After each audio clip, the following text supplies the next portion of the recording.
En el mundo del fútbol hay cosas que son difíciles de explicar, incluso para la ciencia, y Roberto Carlos es una de ellas. El veterano brasileño de hoy 46 años nos regaló momentos de impacto y asombro en su época de gloria. Esto junto al equipo brasileño y por supuesto en la era inolvidable de los Galácticos en el Real Madrid. Uno de los mejores defensas de la historia, pero al mismo tiempo uno de los mejores cobradores de tiros libres en su generación. Su potencia e inexplicable dureza al disparar nos permitió disfrutar de goles que hasta físicos y científicos de canales como History y Discovery Channel han tenido que analizar. A continuación, hoy conoceremos su historia. Roberto Carlos da Silva nació el 10 de abril del año 1973 en Sao Paulo, Brasil. Creció en una familia bastante pobre y a la edad de 12 años se vio obligado a trabajar en una fábrica de procesadora de algodón. Esto para dar sustento a su familia. Y sí, al igual que muchos niños brasileños en el poco tiempo libre que tenía, se enamoró del fútbol. El balón y la dinámica de este deporte se convirtió en su mejor amigo y compañero en medio de la dura infancia que le tocó vivir. El desestrés y disfrute de todas las tardes con la pelota lo llevó sin saber a desarrollar un talento nato para el fútbol. Y bueno, esto en su patria es más que una profesión. Sus primeros pasos futbolísticos fueron en el año 1989 en Araras, una ciudad del estado de Sao Paulo. A los 13 años un equipo local vio futuro en él y lo llevó a sus primeros entrenamientos. Su fuerza y determinación a cumplir su rol como defensa llamó la atención de entrenadores de equipos mayores. Con solo 14 años llegó al primer equipo infantil de la selección y a sus 16 participó en la selección sub-20 de Brasil, siendo señalado como una de las promesas del fútbol. En agosto del año 1992, con 19 años, Roberto Carlos fue ingresado al Atlético Mineiro, donde tuvo sus primeros encuentros a nivel internacional en una gira que el club brasileño hizo por Europa. Al mismo tiempo recibió la noticia de su ingreso definitivo al equipo principal de su selección. Su llegada marcó una época monstruosa y victoriosa para la selección de Brasil. Sus actuaciones llamaron la atención de los grandes clubes de su tierra y en el año 1993 fue fichado por el Palmeiras Fútbol Club, quien, amparada por una gestión conjunta con la multinacional Parmalat, contrató a algunos de los mejores jugadores emergentes del país. Todo esto para terminar con una sequía de 16 años sin títulos. Fue uno de los jugadores más destacados de un equipo que logró vencer el campeonato paulista. Los éxitos se repitieron al año siguiente, donde fue campeón nuevamente. El año 1994 también fue el año de su debut y su primera gloria, esto como campeones de Brasil en la Copa Libertadores de América. En el año 1995, Europa se apropia de la futura promesa en la defensa brasileña. El Inter de Milán ficha al joven Roberto Carlos y al año siguiente vio la puerta abierta para entrar en el equipo, donde conquistaría una gran cantidad de títulos. Sí, se marchó a España para fichar por el Real Madrid. En España su nombre ya empezaba a ser conocido en gran manera. Ese defensa lateral zurdo de extraordinaria velocidad y capacidad física impactaba al público español y europeo. Sobre todo se hacía notar más cuando se destacaba especialmente por su disparo con la pierna izquierda. Siempre sus disparos eran de potencia extraordinaria. Más de un portero tenía que pensarlo dos veces antes de enfrentarse a él en un tiro penalti. Con el Real Madrid sus logros se vieron incrementados de forma considerable. Tuvo la oportunidad de alzar 3 veces la añorada Copa de la Champions, 2 copas internacionales, una Supercopa de Europa, 3 títulos de la Liga Española y 3 de la Supercopa de España. En este club Roberto Carlos se convirtió en uno de los mayores símbolos y gran espíritus del madridismo. Contribuyó de una forma notable con su estilo de juego a la conquista de todos estos prestigiosos trofeos, en la que tuvo por compañero a grandes estrellas del fútbol mundial, tales como Fernando Hierro, Luis Figo, Zinedine Zidane, Raúl González, David Beckham, Ronaldo y entre otros muchos más. Además fue designado por la UEFA como el mejor defensa de 2 ediciones consecutivas de la Liga de Campeones.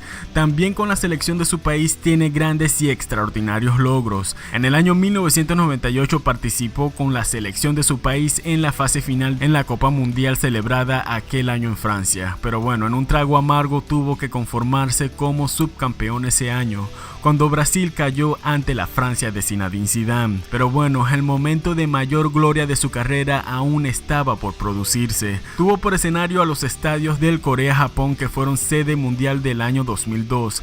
Allí Brasil se proclamó campeona del mundo tras desarrollar un brillante torneo en el que la selección ganó todos sus partidos. Sin duda alguna su trayectoria es digna de admirar, pero hasta el sol de hoy existe un peculiar gol por el cual mucho lo recordamos. El 3 de junio del año 1997, en un torneo amistoso llevado a cabo en Francia, el cual era un partido previo al futuro mundial del 98. En ese mismo país ambas selecciones se enfrentaron. Muchos analistas aseguraban que esto era un presagio de la futura final. En ese partido se cobraría una falta. ¿Quién ejecutaría ese tiro libre? Bueno, sin duda alguna Roberto Carlos. El brasileño ubicó la pelota a 35 metros del portero francés Fabien Barthez. Esto para disparar aquel tiro libre. Retrocedió 18 pasos y luego sacó un zurdazo brutal, mágico y real, bueno, prácticamente de ficción, para vencer en un segundo el arco del portero francés. La pregunta que se hacían ambos equipos, las gradas, los narradores, la prensa y el resto del mundo fue cómo entró. Sí, cómo entró, cómo un balón tan desviado pudo tomar semejante efecto. Sin duda alguna, ese gol y su historia fue calificado de imposible. Según los expertos, afirman que la curvatura extrema que tomó la pelota desafió a la física. Así quedó calificada o bautizada esta hazaña como el gol que desafió a la física. Durante años el mismo Roberto Carlos ha sido invitado a distintos programas televisivos para que trate de explicar cómo rayos hizo semejante cosa.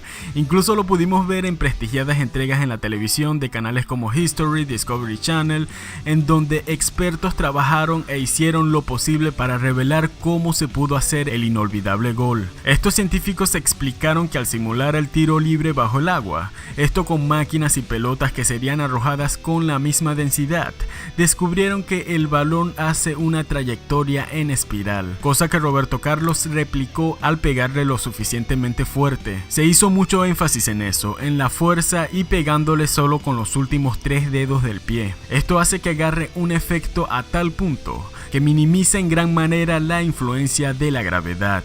También se explicó que para lograr semejante efecto la distancia es importante, ya que si esta no es suficiente, solo puede verse la primera parte de la curva. Pero si la distancia es la correcta, como en el tiro de los 35 metros de Roberto Carlos, la curva se cierra y se ve la trayectoria completa. Esto lo explicó Christopher Clanet de la Escuela Politécnica de París a BBC Mundo. Es increíble ver cómo un gol trascendió mucho más allá del deporte, llamando la atención de expertos en la ciencia. Roberto Carlos sobre esto afirma lo siguiente: bueno, hasta el día de hoy me siguen preguntando acerca del gol y cómo lo anoté. La gente ha tratado de analizarlo, pero yo, ¿quién fue el que lo pateó? Les digo de mi parte que no hay una explicación, solo traté de meter la pelota guiándome por la barrera y un defensa ubicado atrás, y traté de hacer que la pelota entrara rodeándolos, pero no sabía que iba a entrar con tanto efecto. Recuerdo que con Zidane he hablado mucho de ese gol, incluso él era uno de los que estaba en la barrera, y nos asombramos de cómo hemos hecho historia con una simple pelota, cómo un pequeño y redondo balón de fútbol puede darnos tanta prosperidad a los jugadores y felicidad a la afición. No existe un truco más que el de entrenar duro. Si quieres sobresalir en tu equipo, entrena todos los días. Luego de que tu club termine de practicar, quédate tú una media hora más entrenando solo. Esos pequeños minutos de más al día harán una increíble diferencia al pasar de los meses. Examina tu cuerpo, ve al gimnasio, conócete y ten disciplina. Esta hará que consigas más rápido la meta que te has propuesto. Y sí, amigos, estas son las palabras de Roberto Carlos, que hasta hoy, con más de 20 años después de protagonizar el mejor tiro libre de la historia, sigue recibiendo muchas preguntas sobre ello. Un amante del fútbol nunca se cansará de ver la magnífica ejecución de uno de los mejores laterales de la historia. Sin duda alguna, los tiros con efecto son la mayor especialidad de Roberto Carlos, además de su destreza y rapidez al defender. Luego de salir del Real Madrid en el año 2007, el jugador se paseó por un par de equipos más antes de su retiro. Jugó en la Liga de Turquía, luego de vuelta en su país natal Brasil. En el año 2011 jugó en el campeonato ruso. Allí, tuvo un par de episodios polémicos y lamentables, no para él sino para nosotros como humanidad. En un par de ocasiones el jugador recibió ataques racistas por parte de la afición rusa. Durante una ceremonia previa a un partido, mientras se cantaba el himno, un aficionado tenía una banana en la mano y lo señalaba a él con esta. Luego, durante un partido, por segunda vez en esta ocasión, alguien del público le lanzó una banana al jugador, por lo cual en esta ocasión no aguantó, la tomó, la botó y luego se salió del partido visiblemente afectado. Poco tiempo después abandonaría el equipo. Finalmente, en el año 2015 participó en un novato club en la India y a pesar de no estar en su mejor forma, el veterano jugador dio todo de sí y en más de una ocasión nos asombró con infartantes y extraños disparos. Hoy con 46 años, esta ha sido la vida futbolística de Roberto Carlos, quien según el propio ídolo de su país Pelé, lo cataloga como el mejor defensa lateral de la historia.